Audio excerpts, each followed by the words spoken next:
जी हाँ दोस्तों, आखिरकार सच वही निकला जिसे ईरान दोहराता रहा। जिस दावे के साथ में इजराइल ने ईरान पर किया था अटैक, वही दावा निकला झूठा। आ गई आईएईए की ताज़ा रिपोर्ट, हुआ चौंकाने वाला खुलासा। तो क्या रुक जाएगी अब इजराइल ईरान की जंग? ट्रंप नेतन्याहू मांगेंगे माफी। बहुत स्वागत है आप सभी का। आप देख रहे हैं द राजनीति का विशेष सेगमेंट खबर और विश्लेषण। मैं हूं जब्बार खान। दोस्तों, आखिर अचानक ये कैसे हो गया कि जो दावा इजराइल ने करके ईरान पर अटैक किया था, जो उसने आईएईए के हवाले से, उसकी रिपोर्ट के हवाले से दावा करके अटैक किया, वही झूठा निकल गया। आखिर दुनिया के सामने ट्रंप और बेंजामिन नेतन्याहू किस तरीके से पूर्ण रूप से एक्सपोज हो गए। आखिर आईएईए की रिपोर्ट में चौंकाने वाला कौन सा खुलासा है जिसमें आईएईए के जो चीफ है वही अपने बयान से पलट गए। आखिर उन्होंने क्यों कहा कि ईरान परमाणु हथियार बना ही नहीं रहा है? दोस्तों, विस्तार से आपको बताते हैं। एक अजीब तरह की स्थिति इस पूरी युद्ध के माहौल में आकर के खड़ी हो गई है। इसके पीछे के तथ्य क्या है, तर्क क्या है, एक एक करके आपके सामने रखते हैं। तो दोस्तों, अब सबसे बड़ा सवाल पूरी दुनिया ये पूछ रही है, क्या इजराइल के प्रधानमंत्री बेंजामिन नेतन्याहू और अमेरिकी राष्ट्रपति डोनाल्ड ट्रंप, जिनके इशारे पर, कहने पर इजराइल ने ईरान पर अटैक किया था, क्या दोनों अब दुनिया से माफी मांगेंगे? क्या दोनों ही मिलकर के ईरान के अंदर हुई तबाही की भरपाई करेंगे? दोस्तों, इजराइल और ईरान के बीच बीते 8 दिनों से जिस तरीके से भीषण युद्ध जारी है, जिसमें ईरान पर हमला कर जंग शुरू करने वाले इजराइल में ईरानी मिसाइलों ने भारी तबाही मचाई, तो इजराइल ने भी ईरान को भयंकर नुकसान पहुंचाया। यहां तक कि इजराइल में ईरान की न्यूक्लियर साइट पर हमला हुआ, जिसके बाद से ईरान ने इजराइल पर कहर बरपाना शुरू कर दिया था। लेकिन अब जो बात सामने आई है वो पूरी दुनिया को चौंका रही है। इजराइल और अमेरिका के दावों की पोल खोलने वाली है। दोस्तों, हुआ कुछ ऐसा है जिससे अमेरिका और इजराइल बेनकाब हो चुके हैं। दुनिया अब इजराइल और अमेरिका को निशाने पर ले रही है। दोस्तों, आईएईए यानी कि इंटरनेशनल एटॉमिक एनर्जी एजेंसी, जिसके चीफ राफेल ग्रोसी हैं, वो अपने बयान से पलट गए। पहले उन्होंने दावा किया था कि ईरान परमाणु हथियार बना रहा है, मगर अब वो अपने बयान से पलट चुके हैं। उन्होंने चौंकाने वाला खुलासा करते हुए ये कहा है कि ईरान परमाणु हथियार बना नहीं रहा, इसके सबूत नहीं मिले। दोस्तों, इंटरनेशनल एटॉमिक एनर्जी एजेंसी के चीफ राफेल ग्रोसी ने पलटी मारते हुए कहा कि ऐसा कोई सबूत मिला ही नहीं जिससे यह साबित हो सके कि ईरान वाकई परमाणु हथियार बना रहा है। जबकि दोस्तों, इसी आईएईए की रिपोर्ट और ग्रोसी के बयान के बाद ही इजराइल ने ईरान पर अटैक करना शुरू किया था। आपको बताता हूं कि ईरान के परमाणु हथियार को लेकर के क्या कुछ कहा है ग्रोसी ने। दोस्तों, इंटरनेशनल एटॉमिक एनर्जी एजेंसी के चीफ राफेल ग्रोसी के मुताबिक सैटेलाइट इमेजेस से यह साफ हो गया है कि जहां जहां परमाणु संयंत्रों पर इजराइल अटैक कर रहा है, वहां रेडिएशन के कोई सबूत मिल ही नहीं रहे।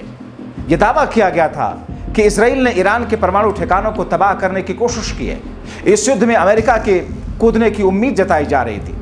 अमेरिका इजराइल के साथ है और वो ईरान को कई बार चेतावनी भी दे चुका है। तो ऐसे में सवाल ये दोस्तों कि अब जबकि आईएईए के चीफ राफेल ग्रोसी पलट चुके हैं, क्लीन चिट दे चुके हैं ईरान को, तो फिर क्या अमेरिका और इजराइल, जिस कारण अमेरिका ने इजराइल के जरिए ईरान पर हमला करवाया, अब अगर वही कारण खत्म हो गया तो क्या अमेरिका और इजराइल माफी मांगेंगे?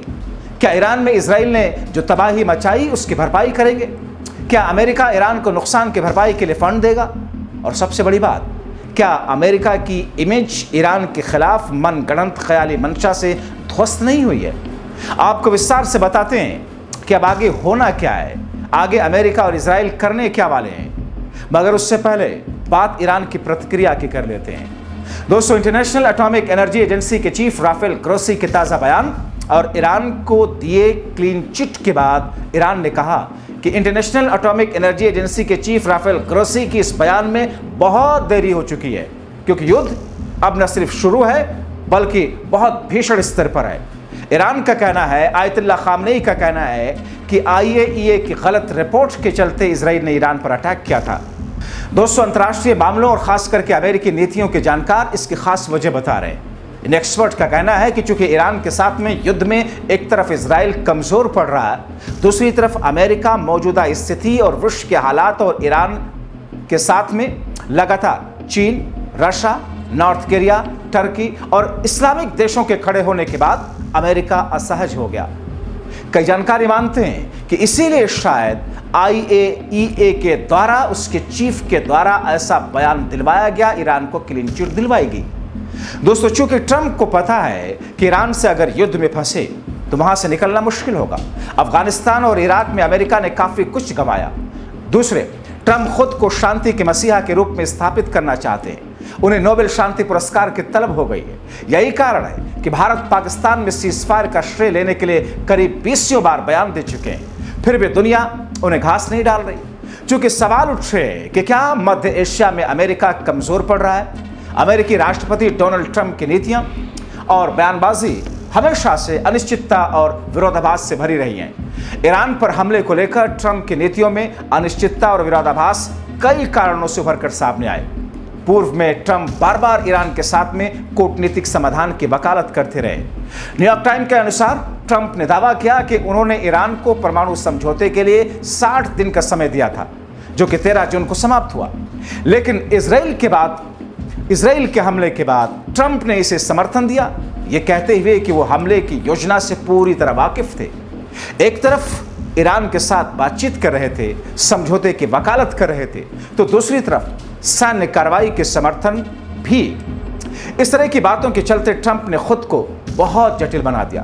दोस्तों, जब मैं इस तह में जाने की कोशिश कर रहा था और इसके बारे में पता करने की अलग अलग सोर्सेस से कोशिश कर रहा था, तो इस बीच में मुझे ये लगता है कि ट्रंप की अनिश्चितता के पीछे बहुत सारे कारण हैं। दरअसल ट्रंप के मेक अमेरिका ग्रेट अगेन यानी कि मागा मुहिम से जुड़े लोग इजराइल के समर्थन को लेकर के बटे हुए हैं खुद अमेरिका में।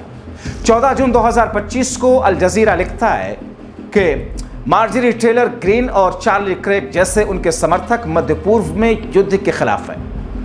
ट्रंप का कोई भी समर्थक यहां नहीं चाहता कि देश युद्ध में फंसे, क्योंकि अमेरिका फर्स्ट सिद्धांत के विपरीत है। ट्रंप की अनिश्चितता इस आंतरिक दबाव को दर्शाती है, क्योंकि वो अपने समर्थकों को नाराज नहीं करना चाहते। इससे भी खास बात यह है कि डोनाल्ड ट्रंप के इजरायली प्रधानमंत्री बेंजामिन नेतन्याहू से भी पटती नहीं कुछ खास। न्यूयॉर्क टाइम्स के अनुसार ट्रंप ने शुरू में इजराइल के हमले का विरोध किया, क्योंकि ट्रंप की योजनाओं में यह युद्ध आड़े आ रहा था। माना जा रहा है कि इजराइल ने बिना अमेरिका से परामर्श लिए और बिना उसकी सहायता के ईरान पर हमला किया था, जिससे ट्रंप की स्थिति अमेरिका में कमजोर हुई। बाद में उन्होंने समर्थन देकर के अपनी छवि बचाने की कोशिश की। और दूसरी तरफ ट्रंप ने इजराइल को बिना शर्त आत्मसमर्पण की मांग की और दावा किया कि अमेरिका और इजराइल ने ईरान के हवाई क्षेत्र पर नियंत्रण हासिल कर लिया। हालांकि यह भी अभी तक साबित नहीं हो पाया। ईरान के सुप्रीम लीडर आयतुल्लाह खामनेई ने इसकी धमकी को खारिज करते हुए कहा कि ईरान कभी आत्मसमर्पण नहीं करने वाला, ईरान सरेंडर करने वालों में से नहीं है। इसके बाद ईरान ने इजराइल पर जबरदस्त तरीके से जवाबी मिसाइल हमले किए, जिसके बाद ट्रंप को सोचने पर मजबूर होना पड़ा।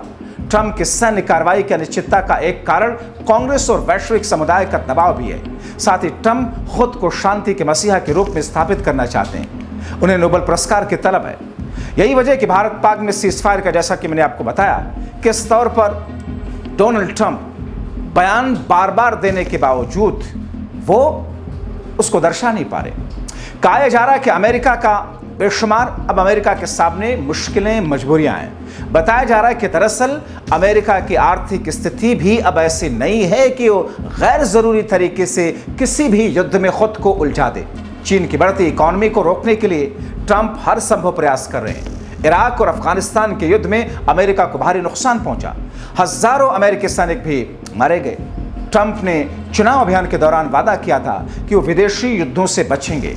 ईरान के साथ युद्ध में शामिल होकर वो अपना चुनावी वादा, जिससे वो हटना नहीं चाहेंगे। जाहिर है उनकी राजनीतिक छवि धूमिल होगी इससे।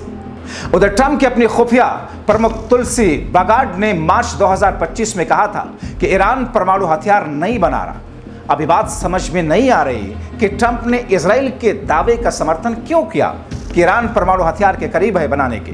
पर कहा तो यह भी जा रहा है कि नेतन्याहू ने ईरान पर अटैक करने से पहले ट्रंप को भरोसे में नहीं लिया। ट्रंप को मजबूरी में इजराइल का समर्थन करना पड़ा। अब ये कितना सही है ये तो ट्रंप और नेतन्याहू बता सकते हैं। मगर इससे जो विरोधाभास पैदा हुआ उसकी वजह से ट्रंप की विश्वसनीयता कम हुई। कहा यह जा रहा है कि अमेरिका के मध्य एशिया के सहयोग जैसे सऊदी अरब और यूएई मित्र आदि देशों ने ईरान के खिलाफ जुबानी समर्थन तो दिया, पर धरातल पर नहीं। और युद्ध की कीमत अमेरिका की जनता बर्दाश्त नहीं करने वाली। तेल की कीमतों में 5% की वृद्धि ने अमेरिकी अर्थव्यवस्था पर दबाव में डालना शुरू कर दिया।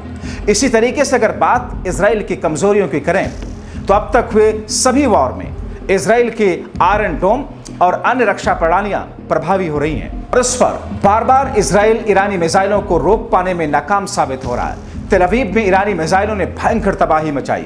ईरान के 400 से अधिक बैलिस्टिक मिसाइलों में से 35 ने इसकी रक्षा को भेदा, जिसमें तेल अवीव और सोरोका अस्पताल पर हमले भयंकर तरीके से शामिल हैं। ईरान के फतेह 1110 और जुल्फिकार सटीक और लंबी दूरी की है। इजराइल की रक्षा प्रणालियां छोटे पैमाने पर हमलों को रोकने में प्रभावी हैं, लेकिन सैकड़ों मिसाइलों के एक साथ हमले को झेलने में असफल हैं। ईरान की मिसाइलों ने इजराइल के सैन्य और नागरिक ठिकानों को नुकसान पहुंचाने में बड़ी स्तर पर कामयाबी हासिल की। उधर इजराइल के बने हुए गुरेन हवाई अड्डा, जिसके बंद होने से 1,50,000 यात्री फंसे हैं। अर्थव्यवस्था पर दबाव है। बंकरों में लगातार रहने से जनता परेशान है। इजराइल को यूरोप से उस तरीके का समर्थन नहीं दिख रहा जैसा पहले हुआ करता था। हमले को जर्मनी जैसे कुछ देशों ने समर्थन दिया। नेतन्याहू की एकतरफा नीतियां और अमेरिका के साथ में समन्वय की कमी ने स्थिति को और जटिल किया है। ऐसी स्थिति में दोस्तों, अब जबकि IAEA यानी कि इंटरनेशनल एटॉमिक एनर्जी एजेंसी के चीफ राफेल ग्रॉस ने जो बयान दिया है, उस बयान में ईरान के लिए एक तरीके से क्लीन चिट है। और वो बयान दरअसल अमेरिका के राष्ट्रपति डोनाल्ड ट्रंप और इजराइल की मंशा पर बड़ा प्रहार करता है, क्योंकि इजराइल ने यही बात करके कि साहब ईरान परमाणु हथियार बनाने के बिल्कुल करीब है, अगले चंद हफ्तों में वो बना लेगा, इसलिए उसने अटैक किया था यह कह करके। और अब IAEA की रिपोर्ट में यह खुलासा हुआ, उनके चीफ अपने उस बयान से पलट गए और उन्होंने कहा कि इजराइल ऐसा कोई परमाणु हथियार बना ही नहीं रहा है। तो क्या दोस्तों इस बयान को अमेरिका के दबाव में दिलवाया गया? क्या इजराइल की होने वाली या शिकस्त के मिलने वाले संकेत की वजह से और दुनिया से न मिलने वाले सपोर्ट के कारण ऐसी स्थिति उत्पन्न कराएगी जिसमें ईरान को क्लीन चिट मिल रही है ताकि ये युद्ध रुक जाए? क्योंकि जब कारण ही नहीं तो फिर इस युद्ध का और इजराइल के हमलों का फायदा क्या है? ये दोहरा मापदंड वेस्टर्न कंट्रीज का, इजराइल और अमेरिका का खोल करके सामने आ गया। आप क्या कहते हैं? अपनी राय कमेंट बॉक्स में जरूर लिखें। अभी के लिए इतना ही, बहुत शुक्रिया।